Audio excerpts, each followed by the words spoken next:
Buenos días. Buenos días a todos. Muchísimas gracias por su asistencia a esta charla dentro del ciclo Hablemos de Física, con la que inauguramos dentro de este ciclo el curso 17-18. Con esta charla hemos querido rendir homenaje al descubrimiento del transistor, algo que ocurrió hace casi 70 años. Se cumplen 70 años en el mes de diciembre.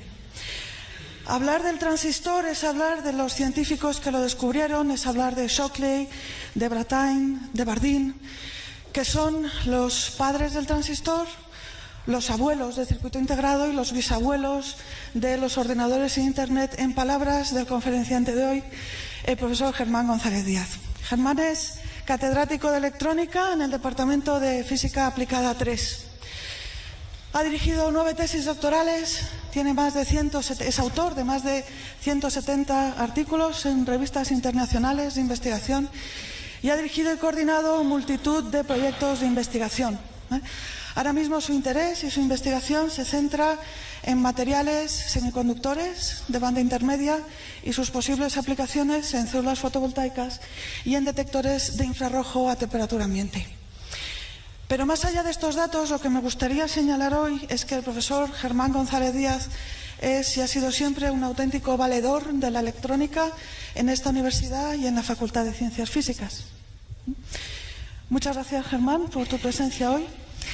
Germán ha estado trabajando desde el principio en los planes de estudio, desde la licenciatura hasta el grado en Ingeniería Electrónica de Comunicaciones, nuestro grado más joven y de más reciente implantación. Además de profesor, Germán González Díaz es un amante de la historia en general y de la historia de la electrónica en particular.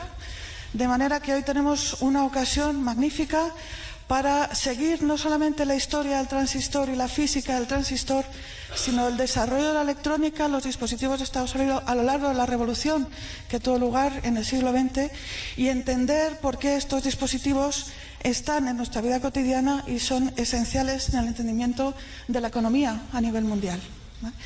Además, hoy es una charla de Hablemos de Física que yo creo que responde a las curiosidades de estudiantes en nuestros 3 grados, del grado en Física, del grado en Ingeniería de Materiales y del grado en Ingeniería Electrónica de Comunicaciones. Tenemos todos los ingredientes para disfrutar de una magnífica charla, así es que solo me queda dar las gracias al profesor Germán González y disfrutar de ella en el público. Muchas gracias, Germán. Bueno, muchas gracias, señora decana. Estoy abrumado por la presentación, ciertamente. Bueno, como la charla es larga y tengo que ir... vamos a poner el reloj. Muy bien. Bueno, como ya ha dicho la decana, es la física del transistor, es decir, ¿qué está detrás del transistor? Porque el transistor siempre ha sido, en cierto sentido, muy minusvalorado como aportación científica y, sin embargo, tiene detrás de él un montón de física y un montón de premios Nobel. Entonces, voy a pasar. Este es el índice, una introducción, la era preelectrónica, donde no hay electrónica todavía, cómo empieza la electrónica de válvulas, lo que se empezó a llamar el estado sólido, el transistor, el circuito integrado y finalmente la captura de la imagen. ¿Qué pasa si pregunto en general al público qué es un transistor? Voy a tener 2 contestaciones, la de la gente mayor, los abuelos, entre los que me incluyo, un aparato de radio portátil. Van a decir un aparato de radio portátil. Este que está aquí, no me sale el láser. Ah, sí, está ahí. Este que está aquí es un aparato de radio portátil de los años 60 que tiene 10 transistores. Sin embargo, si pregunto la misma pregunta a gente joven, pues me puede contestar algo en plan jocoso como lo que está puesto aquí. Mi i7 es tal no sé qué de 4 núcleos, está petado de transistores, no sé exactamente para qué valen, pero ya te digo, como 700 millones de transistores dentro del procesador. Y si tuviera el de 6 núcleos, que es un poco más caro, llegaría a tener 1.200 millones de transistores metidos en el procesador. Dice, y yo digo, ¿qué tiempos? Y yo que me acuerdo de cuando llegaron a tener 1 millón, que teníamos el chip del millón de transistores guardado y embutido en plástico, me acuerdo muy bien de él. Bueno, estas 2 contestaciones tanto la primera como la segunda, apuntan a los dos problemas que resuelve el transistor, que es la revolución del transistor. Uno son las comunicaciones y la otra es el cálculo. Entonces, sin embargo, en general se suele olvidar también la imagen. La imagen, la captura de la imagen ha sido revolucionada por la presencia del transistor y de hecho ahora somos capaces de tener una cámara de vídeo en el móvil, lo cual era absolutamente impensable hace pocos años. Es decir, todos, eso ya debe estar en la memoria más o menos de todos, cómo eran las cámaras de vídeo hace unos años y cómo han evolucionado hasta estar metidas. Puede parecer que ahí no hay física, pero ya veremos que sí, incluso más, hay un premio Nobel en el medio. La revolución del transistor, desde mi punto de vista, altera la sociedad de la misma manera que modifica la sociedad la aparición, por ejemplo, de la revolución industrial, de la máquina de vapor, de Watt. Según otros, hay un español por ahí detrás, pero es una historia a recuperar. Otra invención que desde mi punto de vista cambió el mundo del transporte fue el motor de combustión interna de Karl Benz. Pero, ¿qué es todo esto? Es decir, ¿qué se supone que resuelve el transistor? El transistor está en la imagen, en la conciencia colectiva de la humanidad y es un sueño perenne. Es decir, aparece siempre en todas las sociedades y es el control de la energía. Es decir, ¿cómo controlo la energía para convertirla en trabajo? He puesto aquí dos ejemplos que corresponden a etapas muy antiguas. Una de ellas... Perdón, no sé qué, el botón no lo acabo de yo coger esto. No. Bueno, es igual, quedará eso ahí. Una de ellas es ahora. Una de ellas es el molino. Entonces, en el molino, este es un molino, he cogido una foto por ahí, un molino de arena donde la energía que está almacenada en un estanque, la energía potencial, o podría ser un río como la energía cinética, es capaz de convertirse en trabajo moviendo el rodezno, es decir, la rueda que se mueve por el agua, y transfiero más o menos en base a una compuerta que el molinero levanta o baja. Entonces, es un sistema de control de la energía para pasar al trabajo en función de una pequeña energía que es la que utiliza el molinero para subir la compuerta. Lo mismo pasa, otro ejemplo es la excavadora, que es un ejemplo muy clásico, en la que la energía, en definitiva la energía química que tú tienes en el depósito a través del motor de combustión interna, te pasa energía hidráulica, pero al final la pala repite el mismo movimiento que hace el conductor de la grúa cuando mueve el brazo y transfiere esa energía de un lado al otro. El problema, en nuestro caso, es que eso se tiene que hacer muy rápido. Si queremos resolver el problema de las comunicaciones, tenemos que hacer ese control de la energía, que en definitiva va a ser la energía que está en una batería, que va a pasar a un altavoz, por ejemplo, si es un problema de audio, que va a pasar a una onda electromagnética, y tenemos que controlar ese trasvase a una frecuencia muy alta, a megahercios. Pues bien, la primera vez que se empieza a pensar en esta historia son las experiencias de Hertz, Heinrich Rudolf Hertz, que es por el que todos conocemos el hercio. Entonces, Hertz es el primero que demuestra que se puede transferir energía a una onda electromagnética. De hecho, es el primero que demuestra que existen las ondas electromagnéticas, que todos sabemos, bueno, o vais a saber los que sois más jóvenes, que las plantea Maxwell, y es Hertz el que experimentalmente, porque era un experimental extraordinario, es capaz de probar su existencia en un experimento que es de una belleza total. Hertz lo único que hace es, no hay electrónica aquí, es pura electricidad. Utiliza un carrete de Runkov que está ahí detrás para generar alta tensión, que manda a una barra y a otra barra que acaban cada una de ellas en dos bolas. Las bolas son los condensadores, las barras son las inductancias, y eso sabe que es un circuito resonante y eso emite ondas electromagnéticas. Él demuestra que se emiten utilizando un receptor absolutamente artesanal, que es una simple anilla con un gap, y ve saltar una chispa en el gap. Y no solo demuestra que existen, sino que mide la longitud de onda y demuestra que las ondas electromagnéticas viajan a la velocidad de la luz. Con lo cual, demuestra todas las teorías sobre las ondas electromagnéticas de Maxwell. Bien, inmediatamente, bueno, el pobre Eckert, desde mi punto de vista, es uno de los enormes científicos, tuvo la desgracia de morirse muy joven, con 37 años.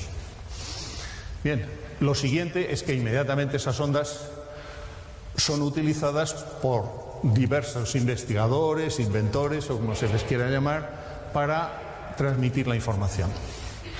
El más conocido, hay infinitos, y es un tema absolutamente discutido quién es el primero que transmite información, pero digamos que el más conocido es Marconi, porque recibe el premio Nobel en 1909.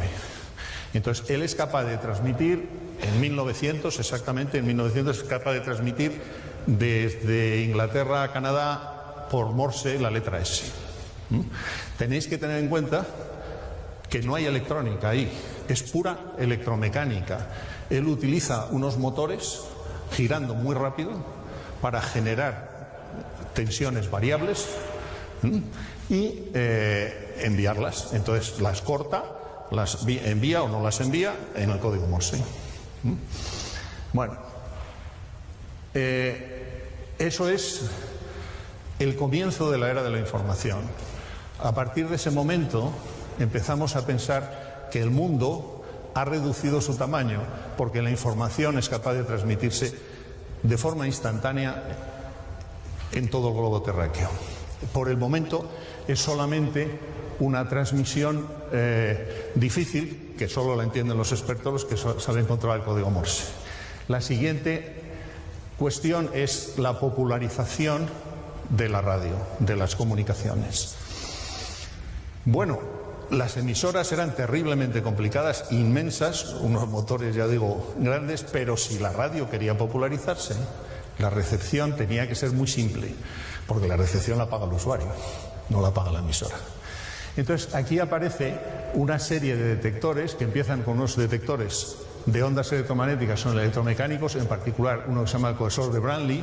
Branly era francés y utiliza unas limaduras de hierro que se agolpan cuando reciben una onda electromagnética.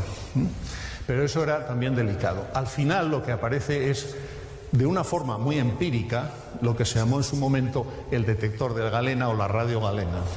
Encuentran, y no saben por qué, que si cogen sulfuro de plomo cristalino y le pinchan con una aguja, eso detecta las ondas electromagnéticas. Utilizan una antena, un circuito resonante LC y un cristal de sulfuro de plomo pinchado con una aguja.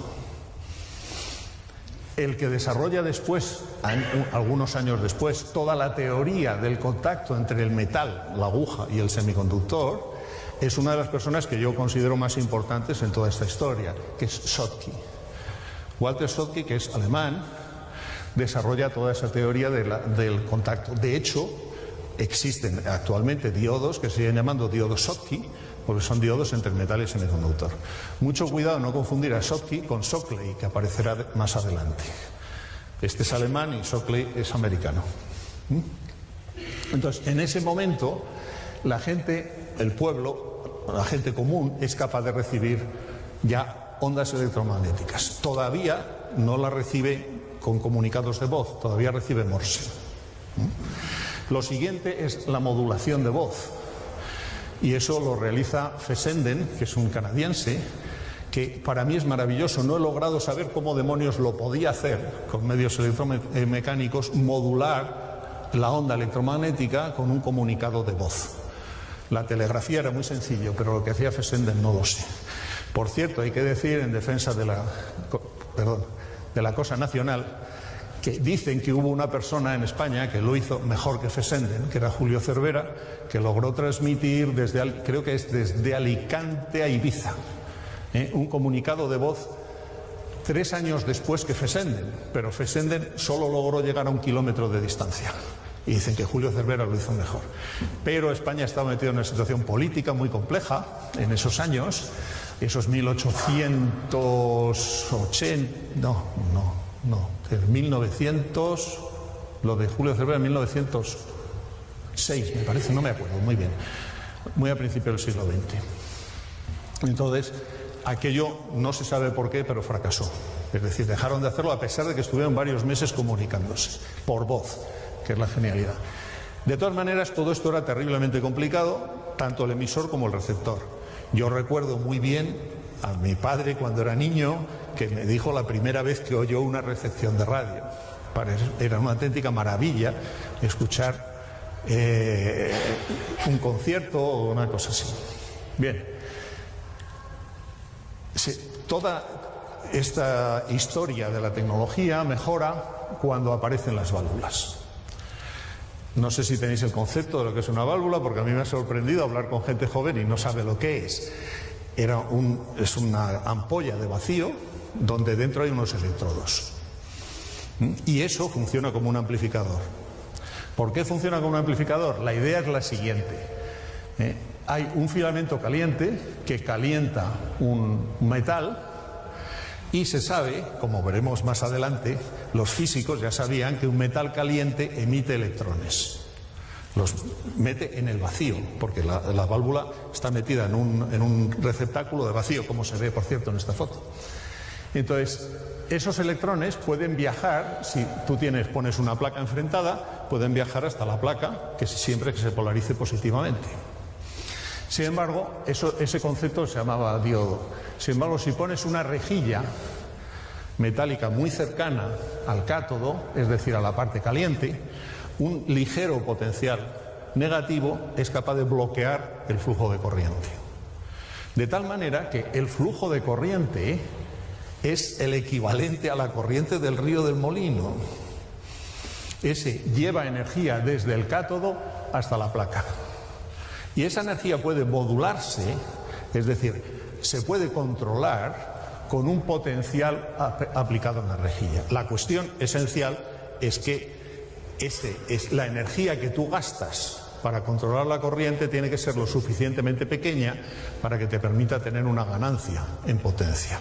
En realidad no es ganancia en potencia, un termodinámico siempre diría que eso es imposible, él controla la potencia y puede modular el trasvase de potencia desde el cátodo hasta el ánodo. Bien, eso lo inventa un inventor freelance, era muy bueno, o sea, no es que fuera que se le ocurriera de repente, era ingeniero y físico, que era Lee de Forest, pero trabajaba por su cuenta. Y este es un triodo, esta primera válvula que controla se llama triodo. Este es un triodo que encontré por la facultad en los cajones de viejas habitaciones donde aparecían cosas raras. Este es un triodo muy primitivo, es decir, tiene que ser, no creo que sea más allá de 1910. Bueno, te podría decir, bueno, y esto, vale, pues este señor inventa la válvula. No, este señor se basa para inventar la válvula en estos tres personajes que tengo aquí. No veo el puntero. Ah, sí. Tenemos primero, bueno, hay una experiencia muy previa de Edison, pero eso queda en nada porque Edison no era capaz de entender la física que estaba detrás. Edison era un intuitivo, pero ya no hay intuición posible. Ya es lo suficientemente complejo para que la intuición no le sirva. Entonces, Lee de Forest se basa en tres cosas. Una es el descubrimiento del electrón y la medida de su relación masa-carga, que es de Thomson, que recibe por ello el premio Nobel en 1906. Después tenemos a Richardson, que es el que demuestra que un metal caliente emite electrones. Y por eso recibe el premio Nobel en 1928. He de decir que Richardson es la primera persona que tiene como categoría profesional ser Full Professor of Electronics, es decir, el equivalente a catedrático de electrónica. Y a Fleming, que ya mide la relación entre el cátodo y el ánodo, aunque no mete la rejilla para hacer el triodo, pero se da cuenta que la corriente fluye en una sola dirección. Entonces, con estos tres son el puntal científico que aprovecha un inventor, también científico, pero más versado, digamos, en la aplicación, que es Lee de Forest. Bien, Cuando se inventan las válvulas se da cuenta de que tienen una ganancia enorme, es decir, necesitan muy poca energía para controlar una gran energía, una transferencia de energía muy importante. Aquí tengo una colección de válvulas que están expuestas en una vitrina en la tercera planta, y hay válvulas de pequeñitas, desde para medida de corrientes muy pequeñas, válvulas electrométricas, a válvulas enormes que son para el control de emisoras, para transmitir las emisoras. Y este es un aparato de radio en aquella época. Este aparato de radio me parece que es del año 14, una cosa así, 1914. Es de la Radio Corporation of America, que es la que compró todas las patentes y era el equivalente, digamos, pues no sé, al Bill Gates de ahora. Lo tenía todo. Era David Sarnoff, que aparecerá más adelante en otra historia. Bueno, parece que el problema, dice, ya lo tenemos resuelto, podemos controlar la potencia a todos los megahercios que nos dé la gana. Sin embargo, el problema no estaba resuelto. ¿Por qué no estaba resuelto? Porque son demasiado grandes, demasiado consumo de potencia, es decir, necesitan calentar, y ese calentar consume potencia y por lo tanto la eficiencia es baja, y sobre todo también eran muy poco fiables, es decir, duraban una cantidad de tiempo, hombre, para un uso normal te podían durar muchos meses, si no eran años, pero ya veremos que eso no es suficiente. ¿Quién pone de manifiesto que no es suficiente? El cálculo, la otra aplicación directa de la electrónica. Cuando empiezan a hacer calculadoras digitales, se dan cuenta de que necesitan una enorme cantidad de válvulas de vacío. En particular, las cifras del ENIAC, que es la primera calculadora de tubos, que es digital, no binaria, tiene 18.000 válvulas. Entonces, aunque la válvula dura una cantidad de tiempo apreciable y normal, para un aparato de radio, por ejemplo, 18.000 no le duraban más allá de horas. De hecho, se sabe que el ENIAC, lo máximo que duró sin romperse fueron 140 horas. Y eso fue el récord absoluto, controlando temperaturas y todo. Se rompía, tenían que mirar qué válvula se había roto y cambiarla. Cierto es que decían que eran capaces de saber de las 18.000 cuál se había roto en 10 minutos. Pero inmediatamente la gente se dio cuenta que esto tenía poca salida. Pero hubo otro problema de comunicaciones que además también les puso un reto muy importante a las válvulas. Fueron las comunicaciones telefónicas, en particular en Estados Unidos, porque ya la historia, que era europea, es decir, todos los que hemos visto antes, estos tres son ingleses. He puesto la bandera de la Comunidad Económica Europea para que veáis cómo la bandera azul va desapareciendo de la charla y va apareciendo las barras y las estrellas. Pero bueno, ¿qué le vamos a hacer? Bien, entonces, en los Estados Unidos el problema gravísimo era de las comunicaciones entre costa y costa, porque no se podía amplificar, vamos a ver, había que amplificar la señal, porque una señal sin amplificar no llega más allá de telefónica de 100 o 100 y pico kilómetros. Entonces, si querían hacer comunicaciones de costa a costa, necesitaban amplificar bastantes veces. Y tenían ya una red telefónica tan sumamente compleja que necesitaban millones de amplificadores distribuidos por todos los Estados Unidos. Eso no era posible, y los laboratorios Bell, en particular, los laboratorios Bell están hechos en honor de Alexander Graham Bell, que es el supuesto inventor del teléfono. Otra historia complicada. Entonces, los laboratorios Bell son de la AT&T, la American Telegraph and Telephone Company, y entonces necesitaban hacer amplificadores fiables que duraran muchísimo tiempo y no estar todo el día arreglando. Entonces, hay un personaje que me resulta fascinante en la historia, que no es científico, que es Mervyn Kelly, que es el director de investigación. Entonces, Mervyn Kelly dirige un laboratorio de investigación, era el director general de todo, en una compañía privada, pero permite una enorme libertad de investigación a la gente, a sus investigadores. De hecho, como veremos a continuación, de esos laboratorios salen premios Nobel de física. Es decir, es un sutil compromiso entre lo que es una investigación aplicada y una investigación básica. Mantiene las dos al mismo tiempo y lo hace muy bien. Entonces, contrata en los años 36, contrata en el año 36 a un personaje esencial en toda esta historia, que es a William Shockley. ¿Pero por qué lo contrata? ¿Porque sabe de electrónica? No, Shockley no sabe de electrónica. ¿Sabe de válvulas? No sabe nada de válvulas.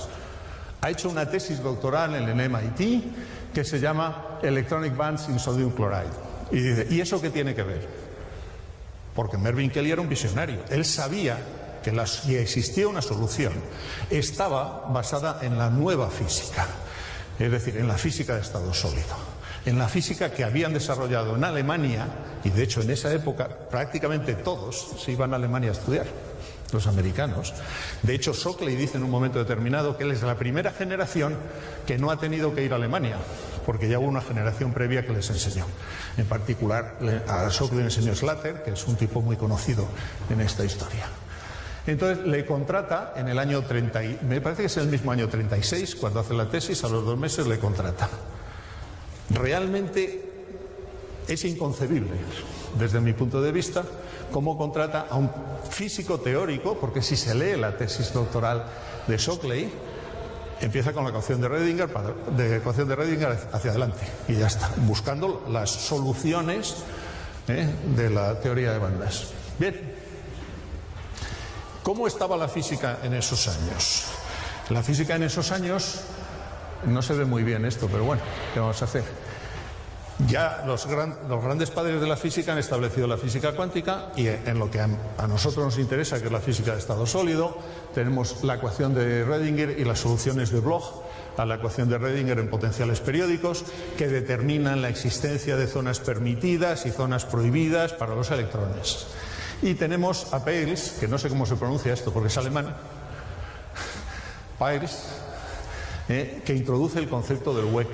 El concepto del hueco es un concepto extraordinario que cuesta mucho explicar, porque dice, un material que solo tiene electrones se comporta a veces como si tuviera cargas positivas.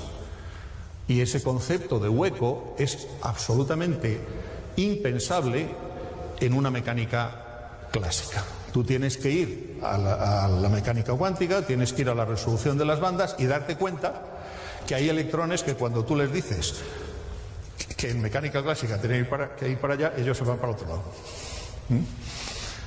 Entonces, ese concepto de hueco es muy importante y lo introduce este hombre que es alemán, pero que por supuesto enseguida se va a Estados Unidos. Al final, quien compendia todo en un artículo precioso, esto es el año 31, es Alan Wilson, que es un inglés. Escribe un artículo muy bonito que es la teoría de los semiconductores electrónicos, y es donde establece claramente el concepto de lo que es un semiconductor. La introducción de este trabajo merece la pena ser leída porque tiene una modernidad increíble, es decir, muchos de los libros han copiado esa introducción porque está muy bien escrita, es muy bonita. Bueno, bien, entonces Shockley, bajo la Mervyn Kelly, se pone a trabajar. Shockley entra a trabajar, es muy joven en ese momento, entra a trabajar bajo la tutela de Clinton Davison. Clinton Davison, trabajando toda su vida en los laboratorios Bell, en investigación aplicada, recibe un premio Nobel por la difracción de electrones en sólidos. Entonces él demuestra con sus experimentos, que los electrones son ondas también, que se pueden difractar en un sólido. Y recibe el premio Nobel por eso. Lo recibe en cuanto Shockley empieza a trabajar allí, lo recibe, me parece que es al año siguiente. Es decir, Shockley no tiene nada que ver con esto. Pero quiero ponerlo como ejemplo de la investigación aplicada, la investigación básica, en un laboratorio dedicado específicamente a las comunicaciones. Entonces, Shockley, que es un teórico, es muy mal experimental, hace las cosas muy mal, es decir, no se mete en el laboratorio, se mete en el laboratorio, pero no sabe hacer las cosas. Y entra en contacto con Walter Brattain, que es 5 años mayor que él, y que es un extraordinario experimental. Aquí viene también la confrontación teoría experimental. Es decir, Shockley no hubiera podido hacer nada sin Brattain. Sin embargo, Brattain, cuando recibe el premio Nobel, él se llama a sí mismo las manos del teórico. Y agradece enormemente haber encontrado gente tan sumamente inteligente que le ha permitido llegar a un premio Nobel. Podríamos dar la vuelta, el teórico también debería haber dicho lo mismo, pero Shockley nunca diría eso. Era muy orgulloso. Entonces, durante esos años intentan replicar el comportamiento de la válvula en sólido, utilizando esencialmente óxido de cobre o selenio, que eran los semiconductores que mejor funcionaban entonces, pero fracasan rotundamente. Es fracaso tras fracaso, no sale nada. Aparece la guerra, la Segunda Guerra Mundial, ¿se entiende? Y todos se dedican al radar. El radar transmite ondas de muy alta frecuencia y las tienen que detectar. El desarrollo de los detectores en radar, que son detectores de punta de contacto, es decir, utilizando la famosa historia de la radio galena, se desarrollan muchísimo. La teoría ya la ha establecido Walter Schottky, y trabajan con ella para hacer detectores. Utilizan un bloque de semiconductor y una aguja que le pincha. Esto es muy importante. De hecho, llegan a hacer lo que llaman duodiodos, que son dos diodos en la misma oblea, es decir, ponen dos puntas apretadas contra un semiconductor. Para esa época ya han logrado purificar el germanio, que es un semiconductor cristalino muy bueno, que después será sustituido por el silicio, pero es de la misma familia. De hecho, tiene la misma estructura. Bien, la guerra acaba. Veremos que hay en ese tiempo de guerra hay muchas historias mezcladas. Bien, ¿qué pasa después de la guerra? Después de la guerra, en los laboratorios Bell incorporan a John Bardeen. John Bardeen es este Shockley, este Brattain. John Bardeen es un físico teórico que es probablemente la mayor eminencia, desde luego, en este campo en el siglo XX, sin duda, porque es el único que recibe 2 premios Nobel de física, uno en el año 56 por el transistor y otro en el año 72 por la superconductividad. Entonces, este es John Bardeen, Shockley y tal. Entonces se ponen a trabajar. ¿En qué se ponen a trabajar? Como ya saben que lo que han intentado antes no les funciona, buscan teorías antiguas. Y buscan en particular desentierran, he puesto ahí el desentierro de las experiencias de Julius Lilienfeld. Julius Lilienfeld es un investigador austrohúngaro que en el año 28 patenta una historia, que él intenta hacer ese control de la energía con la historia que os voy a contar aquí, pero fracasa. No está 100% claro que fracase, pero por lo menos como no pertenece a un gran laboratorio y tal, nadie le da importancia. La idea de Lilienfeld es la que lo patenta en el 28. Yo he recogido la patente del 33 porque es mucho más, lo explica mucho más claro. Él piensa lo siguiente, y además eso ya lo tenemos que saber. Si yo tengo un aislante y yo pongo un electrodo arriba y un electrodo abajo, el electrodo de arriba induce cargas en el electrodo de abajo. Bien, eso es conocido, ¿no? Es un condensador. Sin embargo, si en vez de poner un electrodo metálico abajo, yo pongo un semiconductor, que es un intermedio entre un metal y un aislante, las cargas, si pongo un metal arriba y un metal abajo, las cargas son superficiales. Sin embargo, si pongo un semiconductor que tiene mayor resistividad, esas cargas no quedan confinadas en la superficie, sino que se pueden distribuir hasta una determinada longitud dentro del semiconductor. Esa longitud se llama la longitud de Debye, aunque Debye es posterior, por cierto, pero se llama longitud de Debye, que es inversamente proporcional a la densidad de impurezas, a la densidad de portadores, en definitiva, que tenga el material. Entonces él hace sus números y dice, caramba, si yo pongo una tensión en la placa de arriba, pongo un aislante y pongo el semiconductor, le puedo inducir nuevas cargas a ese semiconductor. Si yo además, como pone en el dibujo, pongo 2 electrodos, hay un electrodo aquí, en este caso esto que está cortado es el metal, el óxido es la línea fina que hay y el semiconductor es la capa de arriba. Entonces, si yo pongo 2 electrodos e induzco nuevas cargas, la corriente en esta dirección, en el plano, cambiará. La puedo hacer mayor, con lo cual ya lo tengo. Con la enorme ventaja de que como el acoplo entre este electrodo, que es el de control, y el semiconductor que está arriba es capacitivo, no tengo ningún flujo de corriente. De hecho, no tengo disipación de potencia más que por la corriente de desplazamiento del condensador, que puede ser muy pequeña. Es una idea que parece muy sencilla. Es metal, bueno, en este caso el metal está debajo, un aislante y el semiconductor, y ya está hecho el transistor. Eso es lo que él creía. Entonces, él lo intenta de todas las maneras. Utiliza aluminio, que le oxida para hacer óxido de aluminio, hace todos los tipos de oxidación que se le ocurren y pone un semiconductor encima, que en este caso es sulfuro lo pone ahí, sulfuro de cobre, que es un semiconductor, pero no le funciona. Necesita potenciales muy altos, la modulación de la conductividad en el plano es muy pequeña y todo queda prácticamente en el olvido. Sin embargo, la descripción de uno de las, ¿cómo llaman esto en castellano? El claim, en una patente, cuando piden que se patente, bueno, es igual. En la descripción que hace es perfecta y es la misma descripción que hacemos ahora de algún tipo de transistores. Entonces, el equipo de Shockley, Bardeen y Brattain intenta recoger todo eso con las nuevas técnicas que ellos ya tienen. Ya están en el año 45. Entonces la tecnología ha evolucionado. Lo intentan hacer en diversos semiconductores que consiguen de otros laboratorios, por cierto. Bueno, pero nuevamente fracaso tras fracaso tras fracaso. Hasta tal punto que Shockley abandona el equipo de investigación y se va a hacer otras cosas. John Bardeen publica en el año 47 un trabajo explicando por qué fracasan. Y es porque no es cierto eso que decía Lilienfeld. Es decir, si tú pones un electrodo metálico en un semiconductor, en teoría sí, los portadores el campo eléctrico penetra en el semiconductor, cambia la densidad de portadores y debería suceder. Pero la superficie no la habían considerado. La superficie tiene estados superficiales que provienen de la ruptura de la periodicidad de la estructura cristalina o de la aparición de impurezas, y eso bloqueaba la penetración del campo. John Bardeen escribe en el año 47, en febrero del 47, un trabajo mítico, que es este de aquí, estados superficiales y rectificación en el contacto metal-semiconductor, donde habla de la aparición siempre de un óxido y de cómo el campo penetra o no penetra.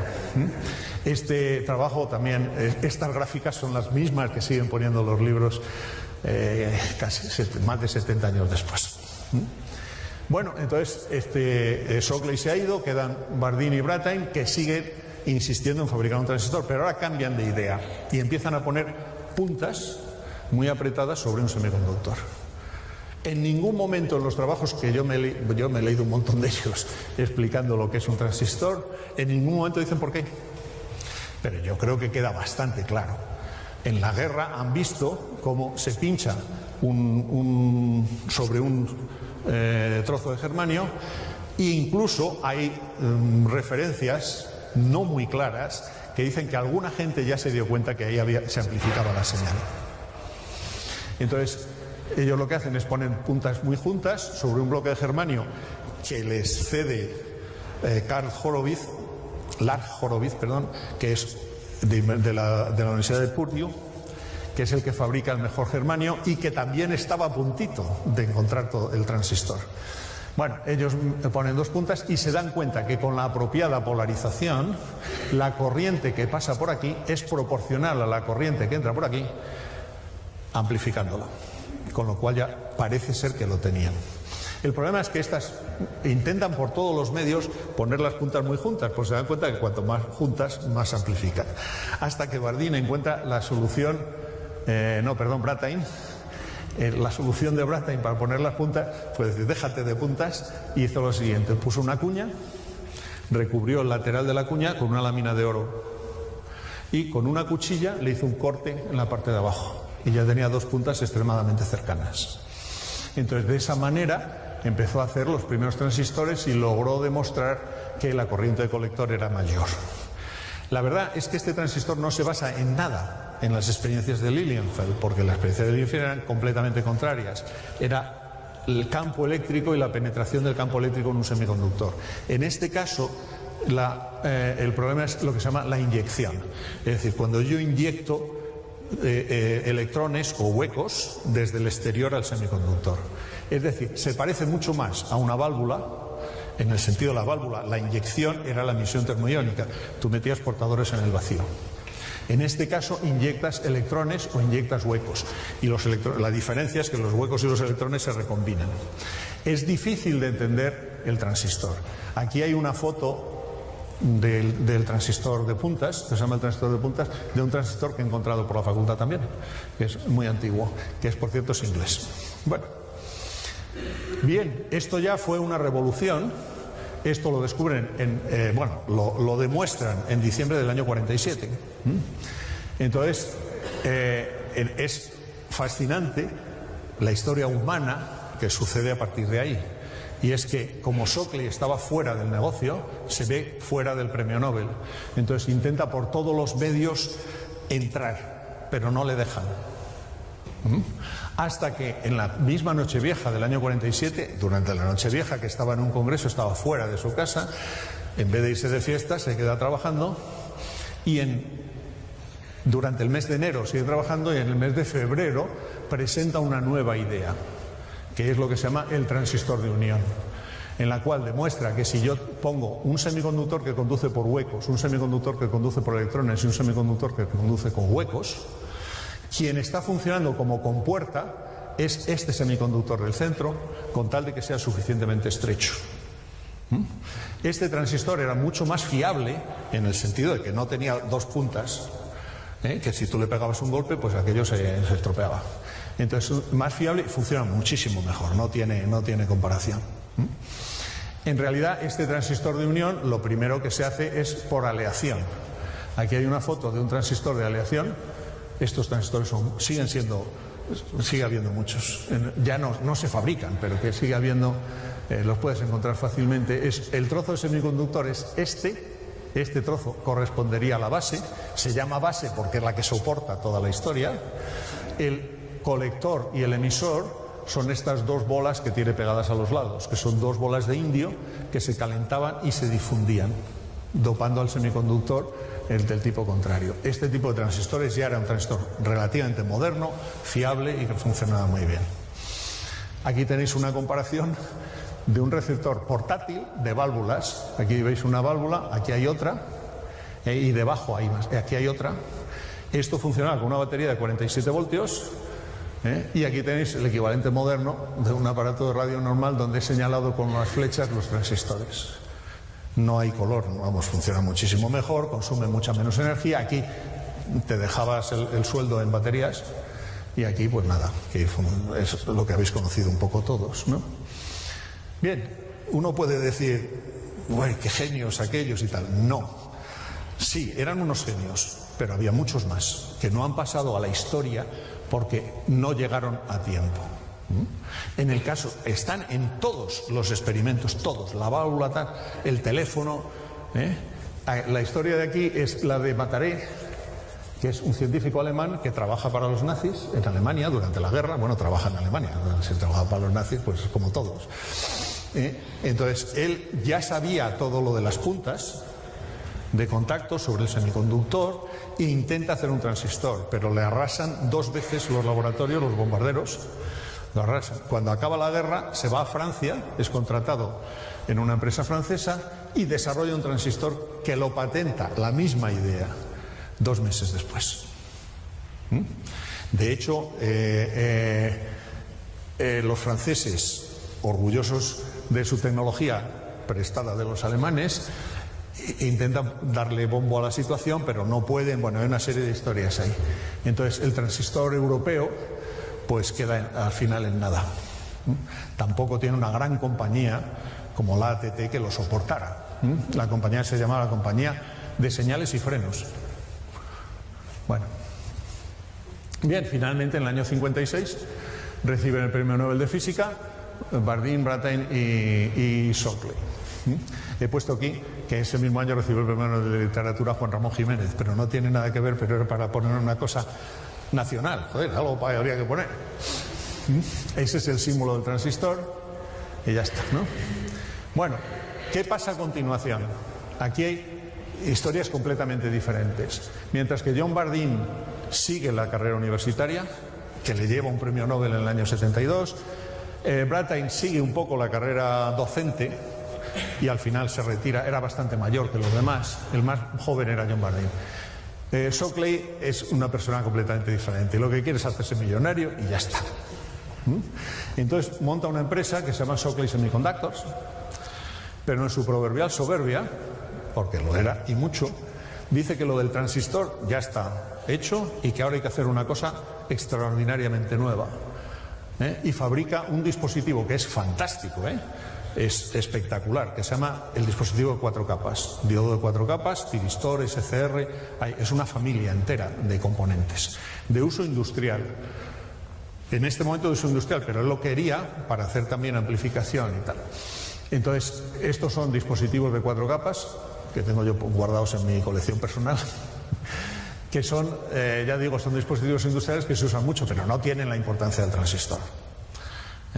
Obtiene fondos, él no tiene dinero y obtiene fondos de Beckman. A ver cuánto tiempo llevo aquí. Sí, sobre todo si no le doy. Estupendo.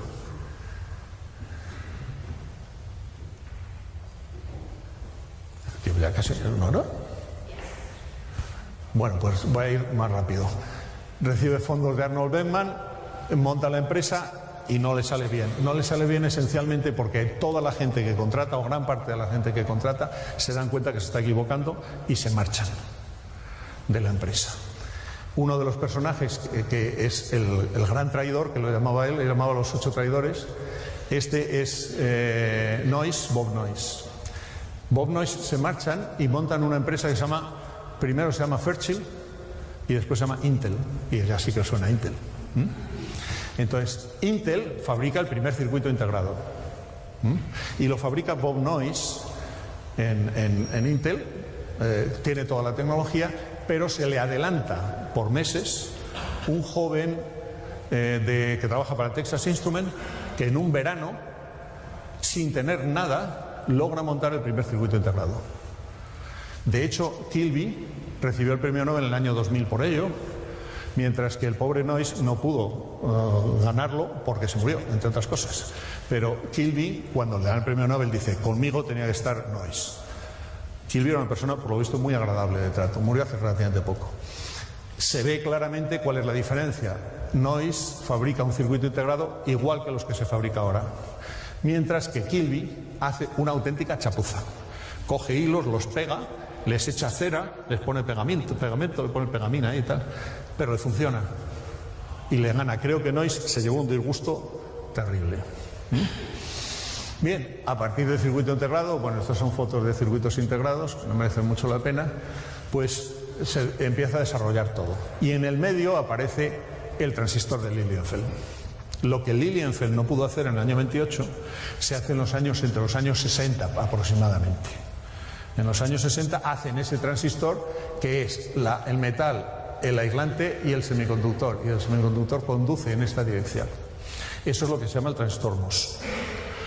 Bueno, cuando se llega a hacer el circuito, cuando se aplica el MOS a los primeros circuitos integrados, aparecen los microprocesadores.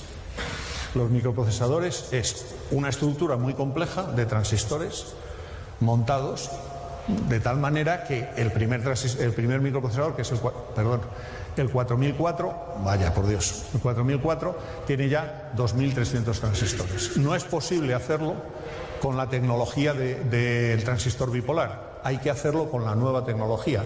Es decir, esto es dependiente de el pobre Julius Lilienfeld, que muere en el ostracismo. Bien, ¿quiénes son los padres? No se lo habéis preguntado alguna vez. ¿Quién es el padre del microprocesador? Pues es una paternidad compartida entre el diseñador, que es Stedhoff, y el tecnólogo, que es Federico Faggin. Federico Faggin diseña una forma de hacer los transistores que le permite meter los 2300 transistores que necesita. No sé si os suena el Z80, el Sinclair. Pues Federico Faggin es también el diseñador del Z80. Con ese nombre tan raro, no sé, es italiano, pero trabajaba primero trabajó en Fairchild y luego trabajó en Intel. Y cuando en Intel ya tuvo el éxito, montó su propia empresa que se llama Zilog. Bueno, mundial.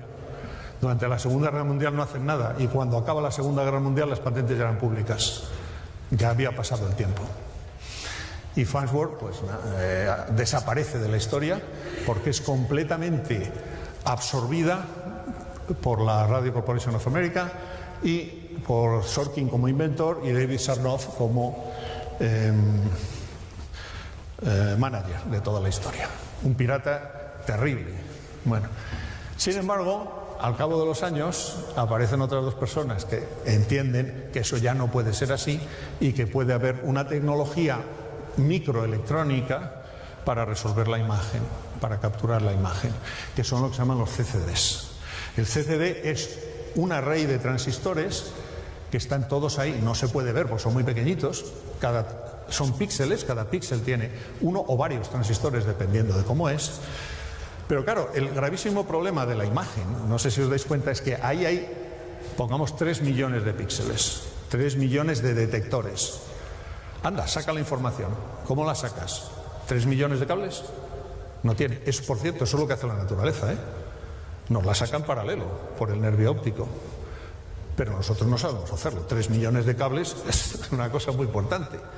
Entonces, diseñan una manera, Boyle y Smith, que reciben, por cierto, el premio Nobel en el año 2009 por esta invención, en el año 2009, diseñan una forma de hacerlo secuencial, en la cual, bueno, es muy difícil, de hecho os digo que es tan difícil que cuando yo hice mis primeras oposiciones, esta fue mi lección magistral, los CCDs. Entonces, los píxeles se van moviendo por debajo del semiconductor, van moviendo paquetes de electrones por el bloque del semiconductor, porque, claro, la luz genera un paquete de electrones mayor o menor dependiendo de si tiene ese punto, que está en el plano focal de una lente, tiene más intensidad o menos. Esos paquetes de electrones, que son muy pocos electrones, se transfieren de píxel a píxel, primero en la dirección hacia abajo y luego salen hacia la derecha.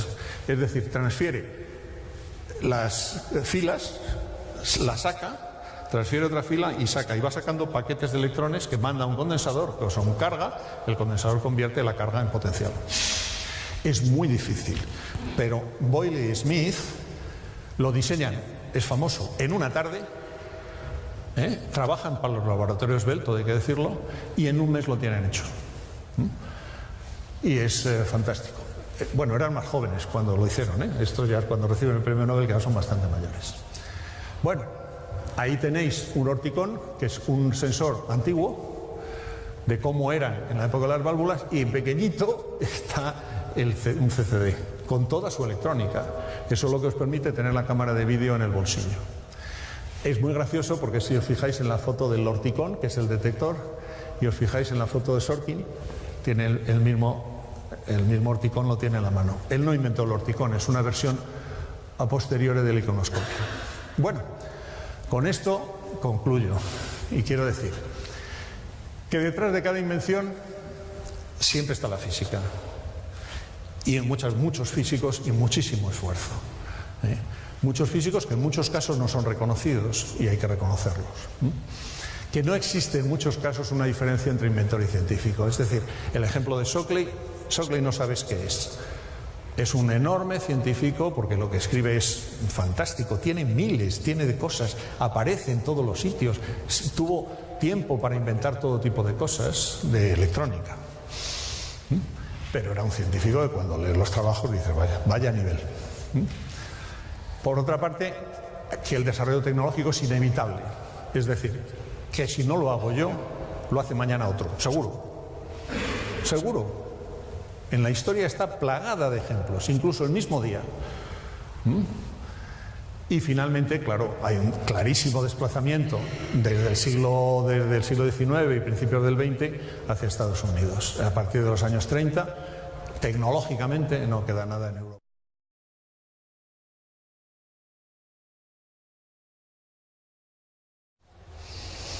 ¿Vale? Y finalmente quiero daros las gracias por vuestra atención. Espero que os haya interesado y vuelvo a agradecer a la decana que me haya permitido dar esta charla. Nada más.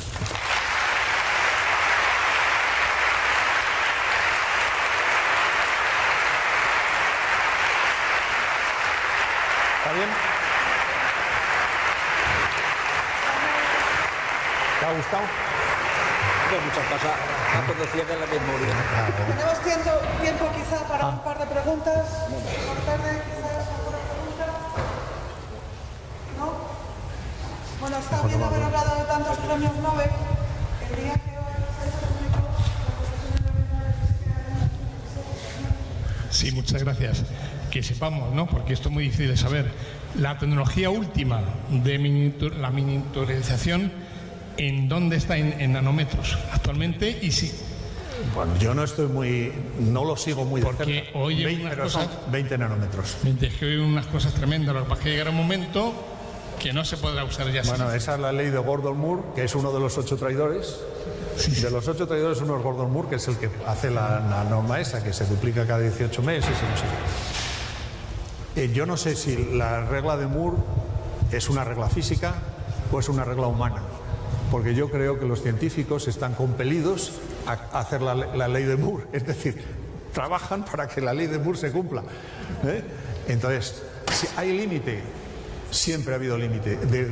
Yo empecé en este negocio, quiero decir, a estudiar electrónica en el año 75. Los primeros ordenadores, recuerdo que fueron en los años 80, con unos megahercios, unos cuantos megahercios. Y decían que ya estaban en el límite, que ya no podía seguirse la ley de Moore. Y han pasado 30 años y sigue cumpliendo esa ley de Moore. Y se inventan cada vez cosas más diabólicas.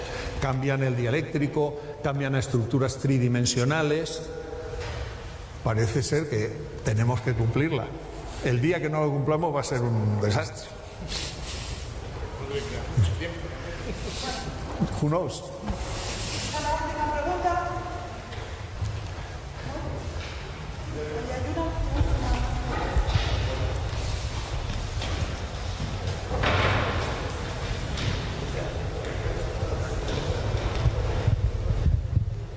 ¿Siguen teniendo las válvulas de vacío algún uso actualmente?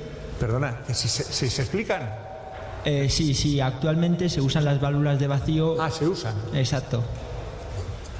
Si siguen teniendo algún uso que los transistores no puedan sustituir. Yo diría que no. Lo cierto es que sí que hay gente, se siguen fabricando y hay gente que las sigue usando.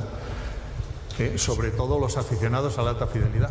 Son los que más consumo tienen de válvulas. Son los aficionados que dicen que la válvula suena mejor que el transistor.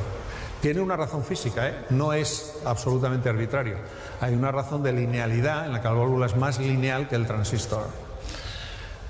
Pero siempre utilizan la misma, la L34, pero es curioso, y cuestan un pastón en los amplificadores. Quizá otro nicho que le quede sea la muy alta frecuencia, pero muy alta, pero no te lo puedo decir, pero en aplicaciones normales está desaparecida, hace años ya.